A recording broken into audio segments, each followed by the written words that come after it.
Cut din update. May special vlog screening ngayon ng Cut din. Kasama yung mga fans nila dyan sa SM North EDSA na nanood ng movie ng Cut din na Lola ba dyan. At sa post ni Alden, ito yung eksena nila Ethan at Joy na nasa bonfire habang nagsusubuan. Sweet pa nga ng Cut din. Ito, sabi ni Alden, it was all worth it every step of all the way. And our Hello Love Again journey become memorable and meaningful because of each one of you.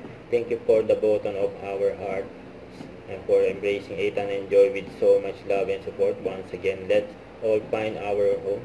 And we don't love you and you all made this happen. Hello Love Again. Ito pa oh. And sila Alden, Catherine at Drake Cathy sa photoshoot. And the iconic trio. Congrats. At meron din special vlog screening din. Yan si Alden sa The Podium. Yan, kasama ang endorsement niya bilang brand ambassador ng I Am Worldwide. Grabe yung Cut din eh. Ang dami nagpapa-vlog screening ng kila Alden at Catherine. Mga pa-endorsement at mga solid fans nila. Grabe yun. Dami nagmamahal sa Cut din. Ito yung kahapon. Vlog screening.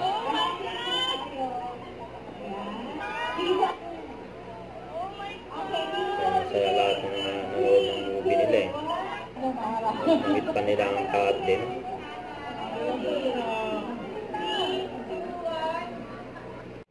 Huwag kalimutan mag-subscribe, click ang notification bell para ma-update po ang new Charlie Action Vlog. Bye guys, thank you for watching.